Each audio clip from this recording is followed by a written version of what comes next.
कैसे पड़ा मारुति नंदन का नाम हनुमान।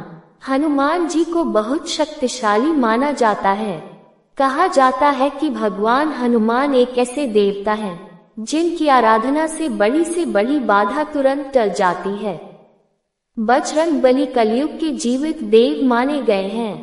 इनकी आराधना शीघ्र फलदायी बताई गई है। भगवान हनुमान की पूजा करने से शनि के बुरे प्रभाव से तो मुक्ति मिलती है। मान्यता है कि हनुमान जी अपने भक्तों की सारी पीड़ाएं और संकटों को दूर करते हैं। भगवान हनुमान का मात्र नाम लेने से ही बड़ी से बड़ी परेशानियां दूर हो जाती हैं। कहा जाता है कि हनुमान जी के नाम मात्र का उच्चारण करने से ही व्यक्ति सांसारिक सुखों को प्राप्त करता है। हनुमान को बजरंगबली, अंजनी पुत्र, पवन पुत्र, राम भक्त जैसे अनेकों नामों से जाना जाता है।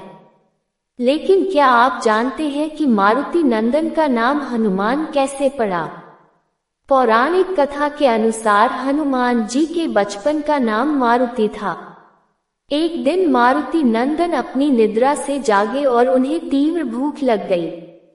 उन्होंने पास के एक वृक्ष पर लाल पका फल देखा, जिसे खाने के लिए वे निकल पड़े।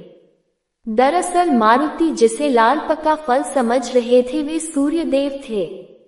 वह अमावस्या का दिन था और राहु सूर्य पर ग्रहण लगने वाला था, लेकिन वे सूर्य को ग्रहण लग पाता उससे पहले ही हनुमान जी ने सूर्य को निगल लिया।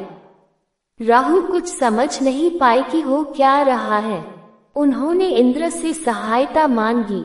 इंद्रदेव के बार बार आग्रह करने पर जब हनुमान जी ने सूर्य देव को मुक्त नहीं किया तो इंद्र ने वज्र से उनके मुख पर प्रहार किया, जिससे सूर्य देव मुक्त हुए।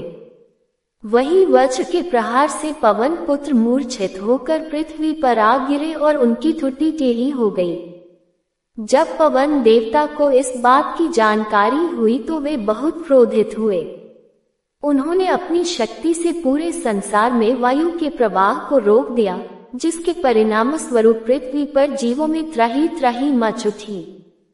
इस विनाश को रोकने के लिए सारे देवगण पवन देव से आग्रह करने पहुंचे कि वे अपने क्रोध को त्याग पृथ्वी पर प्राणवायु का प्रवाह करें। सभी देवताओं ने पवन देव की प्रसन्नता के लिए बाल हनुमान को पहले जैसा कर दिया और साथ ही बहुत सारे वरदान भी दिए। देवताओं के वरदान से बालक हनुमान और भी ज्यादा शक्तिशाली हो गए, लेकिन वज्र के चोट से उनकी ठुड्डी टेढ़ी हो गई, जिसके कारण उनका एक नाम हनुमान पड़ा।